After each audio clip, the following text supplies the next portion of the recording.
નમસ્કાર મારા વહાલા વિદ્યાર્થી મિત્રો, આજે વાત કરીશું ધોરણ 10 વિષય ગુજરાતીના પેપર 2 નું સંપૂર્ણ સમજૂતી સાથેનું સોલ્યુશન આ વિડીયોની અંદર કરીશું। એ પહેલા વિદ્યાર્થી મિત્રો ચેનલની અંદર પ્રથમ વખત આવ્યા છો અને 5 પ્રેક્ટિસ પેપરનું સોલ્યુશન મેળવવા માંગો છો તો ચેનલને સબસ્ક્રાઇબ કરી બાજુમાં આપેલા બેલ આઇકન ઉપર ઓલ નોટિફિકેશન કરી દેવું। તમારા સાથી મિત્રો ધોરણ 10 ની અંદર જે તમારા ધોરણમાં ભણી રહ્યા છે તેમને મિત્રો નીચે શેર બટનનું જે ઓપ્શન છે તેના ઉપર ક્લિક કરી અને તેમને પણ વોટ્સએપ અથવા તો ઇન્સ્ટાગ્રામ પર શેર કરી શકો છો। તો વિદ્યાર્થી મિત્રો પેપર 2 વિભાગ એનું સંપૂર્ણ સોલ્યુશન જોઈએ તો નીચેના જોડકા જે છે યોગ્ય રીતે જોડીને તમારે ફરીથી લખવાના રહેશે। અહીં આપણને પાત્ર અને જે એ બોલે છે એ પાત્ર બોલેલું ઉક્તિ આપેલી છે તેને જોડીએ તો નરેન શું બોલે છે?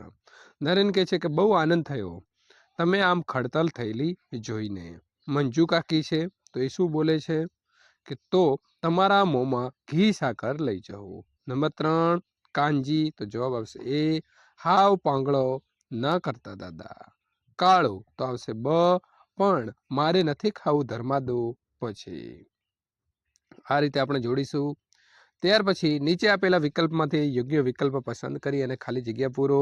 પ્રશ્ન નંબર 5 અંકિતની લાંબી ગન ખાલી જગ્યાની બનેલી હતી તો અંકિતની જે ગન છે એ મિત્રો પ્લાસ્ટિકમાંથી બનેલી હતી તો આપણે ખાલી જગ્યાની અંદર લખીશું પ્લાસ્ટિક। પ્રશ્ન નંબર 6 ખાલી જગ્યાની બાબતમાં ભણેલા અને અભણ લોકો બેદરકાર છે તો મિત્રો ખાવા પીવાની બાબતની અંદર ભણેલા અને અભણ બધા બેદરકાર રહેતા હોય છે। કૃષ્ણ ખાલી જગ્યા નિકટને નિકટ આવતું જોયું તો મૂર્ત જે છે મૂર્તને નિકટ એટલે કે નજીક આવતા જોયું। પ્રશ્ન નંબર 8 ઘોડીની સ્વામી ભક્તિએ ખાલી જગ્યા પ્રદેશની લોકકથા છે એટલે કે કયા પ્રદેશની વાત કરવામાં આવી છે તો મિત્રો ગોહિલવાડ જે સૌરાષ્ટ્રનો એક ભાગ છે એને ગોહિલવાડ ભાવનગરને કહેવામાં આવે છે એ પ્રદેશની વાત છે। નીચે આપેલા પ્રશ્નોના એક વાક્યની અંદર તમારે જવાબ લખવાનો રહેશે।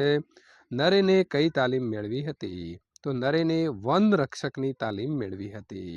પ્રશ્ન નંબર 10 ડુંગરની પત્નીએ હૈયે શું જડાઈ ગયું હતું તો ડુંગરની પત્નીને હૈયે મૃત બબલીની પગલીઓ જે છે મિત્રો જડાઈ ગઈ હતી અને જે એ રસ્તા ઉપર પગલીઓ જોવે છે ત્યારે તેને યાદ આવી જાય છે। ડ નીચે આપેલા પ્રશ્નોના 3-4 વાક્યની અંદર ઉત્તર લખવાના છે। પ્રશ્ન નંબર 11 બેટા ચાલ બહુ મોડું થઈ ગયું વિનુ કાકાના આ વાક્યનો ગુઢાર્થ જે છે મિત્રો તમારે સમજાવવાનો છે। 3 થી 4 વાક્યની અંદર જવાબ આપવાનો છે તો જવાબ લખીશું બેટા ચાલ બહુ મોડું થઈ ગયું વિનુ કાકા આ વાક્યનો ગુઢાર્થમાં બોલ્યા છે સૌરભ ભણી ગણીને અમેરિકામાં ડોક્ટર થયો ભૌતિક સમૃદ્ધિ જે છે તેણે મેળવી પણ તેની પાસે માતા પિતા માટે સમય ફાળવવા જેટલો આંતરિક સમૃદ્ધિ નથી સૌરભને ઉમદા માણસ બનાવવામાં અને સંસ્કાર આપવામાં મોડું થઈ ગયું તેથી ઊંડા દુઃખ સાથે તેમણે આમ કહ્યું। પ્રશ્ન નંબર 12 લેખક કોને દૂર કટાક્ષ ગણાવે છે અને કેમ તો માલિકે આપણને સુંદર સ્વચ્છ શરીર આપ્યું છે આપણે તેને સાચવવા માટે સહેજ પણ શ્રમ લેતા નથી પરિશ્રમ કર્યા વિના બેઠા બેઠા મનગમતું ખાઈ પીને જીવન જીવવું એને આપણે સૌભાગ્ય માનીએ છીએ તેથી હૃદય રોગના હુમલા વખતે પરસેવો વળે એવા દિવસો આવે છે અને આ માલિકે કરેલો ક્રૂર કટાક્ષ છે। પ્રશ્ન નંબર 13 શ્રીમદની જીવદયા અને કરુણા કયા પ્રસંગમાંથી પ્રગટ થાય છે તો શ્રીમદ નાના હતા ત્યારે દેવમાએ તેમને શાક સમારવા આપ્યું શાક સુધારવા જતાં તેમણે લીલી શાકભાજીમાં રહેલા જીવો જોયા આ જોઈ તેમની આંખો ભરાઈ આવી તેમનામાં જીવદયા અને કરુણા હતા એ આ પ્રસંગમાંથી પ્રગટ થાય છે। વિદ્યાર્થી મિત્રો પ્રશ્ન ઈ છે કે નીચે આપેલા જે પ્રશ્નો છે તેના 10-12 વાક્યની અંદર તમારે મુદ્દાસર જવાબ લખવાના છે અને ગમે તે 2 પ્રશ્નોના જવાબ આપવાના છે। એક પ્રશ્નના 3 ગુણ એમ 6 ગુણ જે છે તમને મળશે। જન્મોત્સવ કૃતિની અંદર રજૂ થયેલો વિરોધાભાસ તમારે જે છે મિત્રો સ્પષ્ટ કરવાનો છે। તો જન્મોત્સવ વાર્તામાં સમયમાં એક જ બિંદુ ઉપર કૃષ્ણ અને કિશનના જન્મ સંદર્ભે 2 પરિસ્થિતિ જે છે તેનું લેખકે સમાંતર નિર્માણ કર્યું છે। કૃષ્ણ જન્મ વખતે આનંદ અને ઉલ્લાસ છે કિશનના જન્મ વખતે કરુણા અને મજબૂરી છે।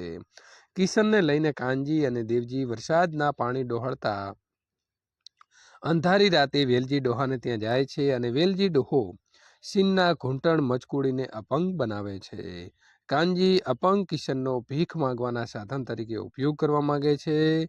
બાળકની ચીસ તેમજ કરુણા રુદન કોઈના હૃદયને સ્પર્શતા નથી. કિશનની માતા માણેકની લાચારી અને પીડા વધારે હૃદયદ્રાવક છે. કાનજી આંધળો છે. દીકરો જે છે મિત્રો અપંગ છે અને દારૂણ ગરીબી છે. ભીખ માંગવા માટે નિર્દોષ બાળકને અપંગ કરે છે. એક બાજુ કૃષ્ણ જન્મનો ઉત્સવ છે, પંચાજરીનો પ્રસાદ વહેંચાય છે, અન્નકૂટ ભરાય છે, તો બીજી બાજુ કિશનનો જન્મ છે. બે કોળિયા ધાન માટે સગા દીકરાને સાધન બનાવે છે. જીવનની મિત્રો કેવી કરુણતા. તો આપણા દેશની અંદર મિત્રો જે ગરીબાઈ છે એ ખરેખર એક કલંક છે. પ્રશ્ન નંબર 15. હિમાલયમાં એક સાહસ. પાઠના આધારે હિમાલયની સાહસ યાત્રાનું વર્ણન કરો. તો જવાહરલાલ નહેરુએ તેમના એક પિતરાઈ ભાઈ, એક નાનકડી ટુકડી, ભાર ઉચકવા માટેના મજૂરો અને એક ભોમિયો એટલે જે મિત્રો સ્થાનિક માણસ હોય અને જે આજુબાજુના પ્રદેશ અને રસ્તા જાણતો હોય તે સાથે હિમાલયની યાત્રા કરવાનું સાહસ ખેડ્યું. અફાટ હિમ સમૂહથી ઢંકાયેલા એક જબરજસ્ત પહાડ ઓળંગવા માટે સૌ પ્રથમ દોરડાની સાંકળ બનાવી. પછી આ દોરડાની સાંકળ સાથે સૌ એકબીજા સાથે સંકળાઈને અનેક હિમ નદીઓ ઓળંગીને ઉપર ચડતા ગયા. પણ શ્વાસ લેવામાં મુશ્કેલી પડવા લાગી. મજૂરો પાસે બહુ ભાર નહોતો, છતાં તેમને ઉલટીઓ થવા લાગી. હિમ પડવાથી હિમ નદીઓ લપસણી થઈ જાય. સૌ થાકીને લોથ થઈ ગયા હતા. તો પણ હિંમત કરીને મિત્રો એમણે આગળ વધતા ગયા. 12 કલાકના સતત ચડાણના અંતે નજર સામે એક વિશાળ હિમ સરોવર દેખાયું. હિમ આચ્છાદિત શિખરોથી વીંટળાયેલું એ ભવ્ય દ્રશ્ય દેવોના મસ્તક ઉપર મુકટ જેવું લાગતું હતું. હવે પેલે પાર આવેલી ગુફાઓ સુધી પહોંચવાનું હતું. એના માટે હિમ સરોવર ઓળંગવું પડે, પરંતુ રસ્તાઓ અનેક જગ્યાએ હિમ નદીઓમાં મોટી કોપણો આવતી. તાજું હિમ પડવાથી કોપણ ન દેખાતા લેખક છેતરાયા અને પગ મૂક્યો ત્યાં તો બરફ ધસી પડ્યો. તેઓ ભયાનક અને પહોળી કોપણમાં લપસ્યા. તેઓ કોપણની એક તરફ વળગીને ઊભા રહ્યા અને દોરડાએ તેમને પકડી રાખ્યા. પછી સૌએ સાથે મળીને એમને ખેંચી લીધા. ત્યાર પછીનો મિત્રો પ્રશ્ન છે, ભૂખથી ભૂંડી વીખ. પાઠના શીર્ષકની યથાર્થતા જે છે મિત્રો તમારે અહીં તેની ચર્ચા કરવાની છે કે ખરેખર જે અહીં લેખકે પાઠનું નામ આપ્યું છે ખરેખર શીર્ષક યોગ્ય છે કે કેમ.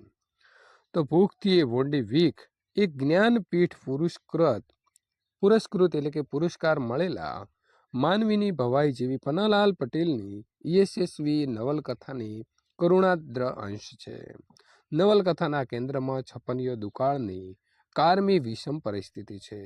ભૂખરૂપી ડાકણ સૌના પ્રાણ હરી રહી છે. ત્યાં સુંદરજી શેઠને નેતૃત્વમાં મહાજનોની મદદથી સદાવ્રત ખુલ્લું મુકાયું છે. કાળુ જે ખેડૂત છે એને ભૂખ માટે આમ હાથ લાંબો કરવો ગમતો નથી. રાજુને એ કહે છે કે આપણું તો કપાળે કાળું છે ને આ કોપોય કાળો નીકળ્યો. કાળુ લવારે ચડ્યો છે. રાજુ સાથે સૌમાની કાળુનો કરુણ સંવાદ ભલભલાને હલાવી નાખે એવો છે. કાળુ રાજુને કહે છે, તને ખબર છે ભૂખથી એ ભૂંડી ભીખ છે.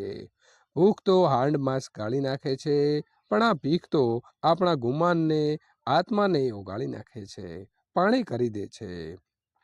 કાળુ તેમજ રાજુના આ દારૂણ કરુણ સંવાદ દ્વારા લેખકે ભૂખ કરતા ભીખને વધુ ભૂંડી કહી છે.